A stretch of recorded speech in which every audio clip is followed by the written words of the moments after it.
మీ personal interviews మరియు వ్యాపార ప్రకటనల కొరకు ఈ నెంబర్ని సంప్రదించండి.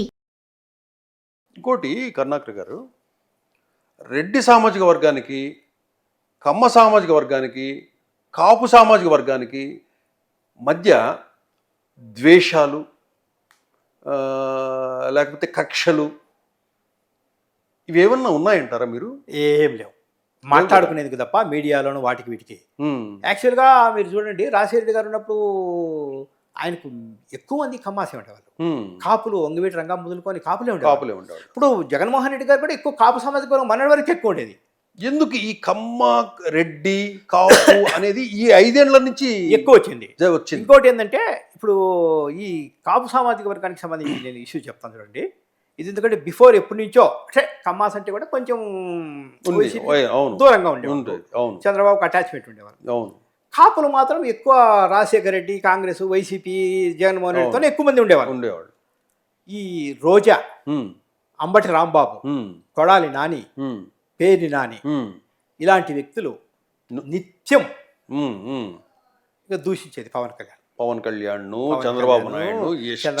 పవన్ కళ్యాణ్ దూషించినప్పుడు, ఇప్పుడు మీరు నేను వేసినప్పుడు జగన్మోహన్ రెడ్డికి రెడ్డిస్ ఫాలోయింగ్ అంటే ఒక కులాభిమానం ఏ విధంగా ఉంటుందో అందరికీ ఉంటుంది కదా. ఉంటుంది.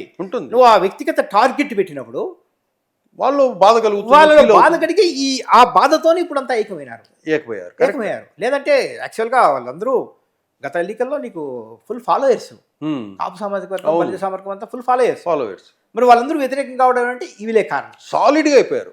సాలిడ్ గా ఓటు కూడా లేకుండా అందరూ మీరు జనసేనకు డైవర్ట్ అయ్యారు. 100%. నేను మాట్లాడుతుంటా కదా, నాకు కాపు మిత్రులు చాలా మంది ఉంటారు. వాళ్ళందరూ చెప్తారు, సార్ అంటే వైసీపీ వాళ్ళు అనేవాళ్ళు, సార్ ఈయన పొరపాటు చేస్తున్నాడు, ఏం చేస్తున్నాడు, కానీ కేవలం వాయిస్ నోటి దూల వల్ల. ఇప్పుడు అసెంబ్లీలో నేను గతంలో చూసాం మనం, స్టాలిన్ ఎప్పుడైనా ముఖ్యమంత్రిని ఎవరైనా పొగుడుతూ అంటారు. అవును, ముఖ్యమంత్రిని ఎమ్మెల్యేలు గెలిచినప్పుడు ఆహో వీరుడు, చంద్రుడు, ఆహా ఈహా అని చెప్పి. స్టాలిన్ ఒక మాట అన్నారు, మీకు తెలిసి ఉంటుంది, నన్ను ఎవరైతే పొగుడుతారో వాడిని పార్టీ నుంచి డిస్మిస్ చేస్తా, నేను అపాయింట్మెంట్ ఈయన అన్నాడు స్టాలిన్. లేదా? కానీ ఈయన మాత్రం పొగుడుతూ ఉంటే, వాళ్ళని తిడుతూ ఉంటే నవ్వుతూ ఉండే హ్యాపీ ఎంజాయ్మెంట్. అది మైనస్ అవుతుంది ఎప్పటికే. కానీ మీరు చేసినట్టు ఏమైనా అభివృద్ధి ఉంటే చెప్పుకోండి. మీరు సమ్ మెడికల్ కాలేజీలు ఇచ్చారు, పోర్టులు ఇచ్చారు, పెన్షన్స్ ఇచ్చారు, ఏదో బటన్స్ నొక్కారు, ఈ రకరకాలని డిఫరెంట్ ఏది చేసినా మీరు చెప్పింది చేసుకోండి. అంతేగాని ఎదుటి వాళ్ళని ఎవరైనా ఏ పార్టీ అయినా సరే, ఇప్పుడు టీడీపీ అయినా ఇంకో పార్టీ అయినా సరే, మీరు దూషిస్తే మనకు నెగిటివ్ తప్ప పాజిటివ్ కాదు. పాజిటివ్ ఎట్టి పరిస్థితులు కాదు. అది తెలుసుకోవాలి పార్టీలు. జగన్మోహన్ రెడ్డి గారు తెలుసుకోలేకపోయినాడు. ఇప్పటికైనా మీరు చెప్పడం ఏంటంటే, కమ్మ, రెడ్డి, కాపు వీళ్ళ మధ్య, ఈ కులాల మధ్య ఎటువంటి ద్వేషాలు లేవు. ఏం లేవు. వైసీపీలో ఉన్న కొంతమంది నోటి దూల వల్లే 100% అది బ్యాడ్ నేమ్, రెడ్లను వేరు చేసి వీళ్ళంతా ఒకటి చేసిన. కాకపోతే మామూలు సామాజిక వర్గం నుంచి అయితే ఎటువంటి లేదు. బికాస్ ఆఫ్ ఓన్లీ వైసీపీ లీడర్ల నోటి దూల వల్ల ఈ దూరం అనేది పెరిగింది. ఈ రోజు రెడ్డి అంటే గనక నలుగురు ఏదో ప్రత్యేకంగా డిఫరెంట్ గా వీళ్ళు వాస్తవానికి విలువ పోయింది. చెప్తున్నాను కదా, విలువ పోయింది. ఇప్పుడు గతంలో నేను చెప్పాను కదా, చాలా మనకు పార్టీ నుంచి ముఖ్యమంత్రులు అందరికీ మంచి పేరు, బాగా అంటే పాపం అందరినీ చేశారు అని. ఇప్పుడు ఏంటంటే ఈ బిల్లులు రాకపోవడం, రెడ్డి అనే కులానికి బాగా అంటే ఒక లీడర్షిప్ కానీ, ఒక ఏదైనా కానీ మంచి పేరు అంటే సమాజంలో గౌరవం అనేది ఈరోజు కొంచెం క్రమేపీ తగ్గింది. ఇప్పుడు విలేజ్లో లీడర్షిప్ లేదు. అబ్బా ఏందా మీ జగన్మోహన్ రెడ్డి. ఇప్పుడు నేను వాస్తవానికి నేను రాయలసీమ ఆంధ్ర సంబంధించిన వ్యక్తిగా హైదరాబాద్ ఉంటే మా వానికన్నా 10 వచ్చినదా, మీ వానికి ఏమయ్యా 11 వచ్చినాయని రెడ్డిస్ మాట్లాడేవాళ్ళు. రెడ్డిస్ మాట్లాడేవాళ్ళు. ఇప్పటికి కూడా ఇంకా అదేం మనకు మార్పు అనేది కనపలేదు.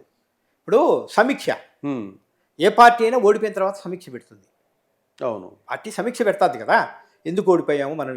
మరి నాకైతే ఏం తెలిసినంతవరకు సమీక్ష ఎప్పుడు పెట్టలేదు. కొంతమందిని పిలిపించుకొని 2 మీటింగ్ లేదో ఊరికే వాళ్ళు అనేది కాదు.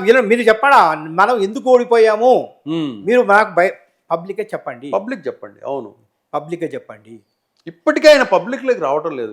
గమనించారు, పబ్లిక్ రావడం లేదు. ఇప్పుడు చంద్రబాబు నాయుడు గారిని విమర్శించాలా, అసెంబ్లీలో జరిగిన విషయాన్ని విమర్శించాలంటే ఒక ట్వీట్ రిలీజ్ చేస్తాడు, అంతే. లేదా ఒక వీడియో రిలీజ్ ఇప్పుడు చేస్తాడు. అసెంబ్లీకి పోకపోవడం కూడా చాలా మైనస్, చాలా తప్పు కదా అది. ఇప్పుడు అసెంబ్లీకి పోయినప్పుడు ఇప్పుడు ఏం డిస్కషన్ వస్తుంది, అసెంబ్లీకి ఎందుకు వెళ్ళలేదు, మళ్ళీ కౌన్సిల్కి వెళ్ళేది అసెంబ్లీకి వెళ్ళకపోవడం.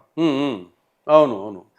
అసెంబ్లీకి ఎందుకు వెళ్ళలేదు, అక్కడ ఏదైనా సంఘటన జరిగి మిమ్మల్ని కించపరిచి ఏదైనా ఇష్యూ జరిగితే దాన్ని మనం చూపించుకోవచ్చు, సమాజంలో చూపించుకోవచ్చు, సమాజంలో చూపించుకోవచ్చు.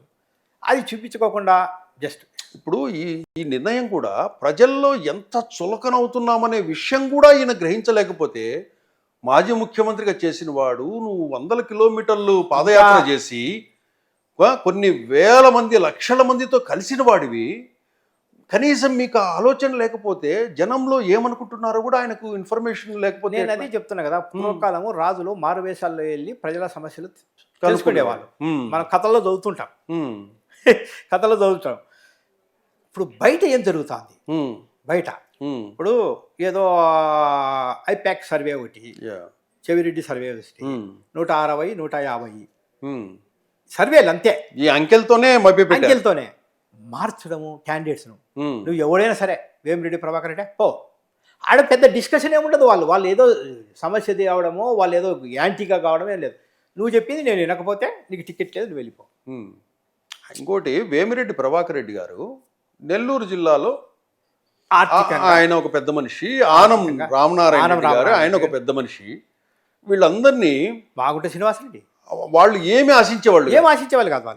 వాళ్ళకున్న కావలసినంత డబ్బు ఉంది, వాళ్ళకి ఏం అవసరం లేదు. వేమిరెడ్డి గారు అసలు వాళ్ళని కరప్షన్ చేయాలని కేవలము ఈ గౌరవం గౌరవం క్రమశిక్షణ లేకపోవటం, దానికి రెడ్డిస్ అనేది అక్కడి నుంచి మొదలై ఒక్కొక్కరిలో ఆ ఫీలింగ్ వచ్చింది.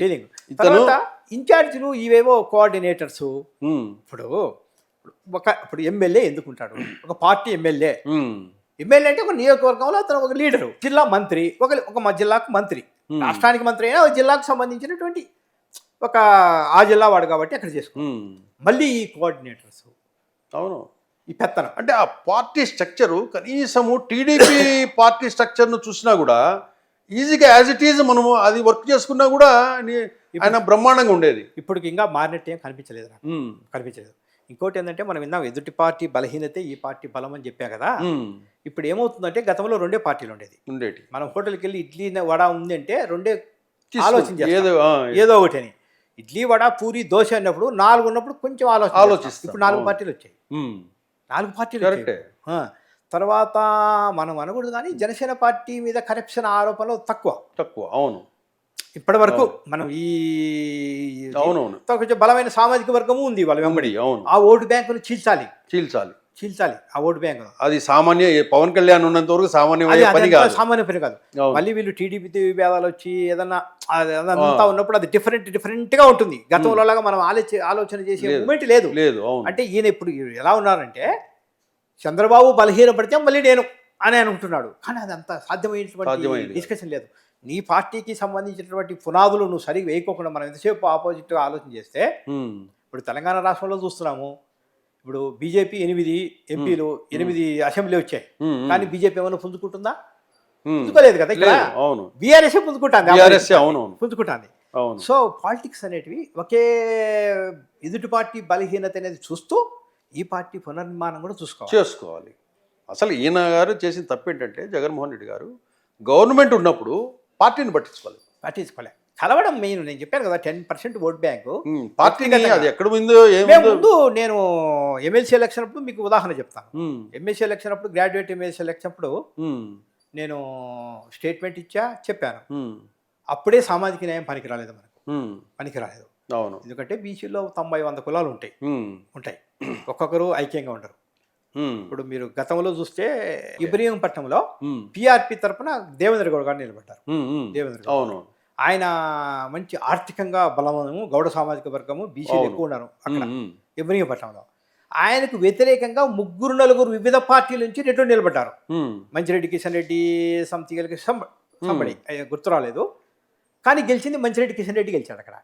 మరి నీకు ఈ బీసీలంతా ఏకమై గెలిపించలేదు కదా, రెడ్లంతా చీలాలి కదా నలుగురు నిలబడ్డప్పుడు. సో ఈ క్యాస్ట్ అనేది పనికిరాదు, ఎక్కడ పనికిరాదు. అది జగన్మోహన్ రెడ్డి గారు స్టడీ చేయలేకపోయినారు.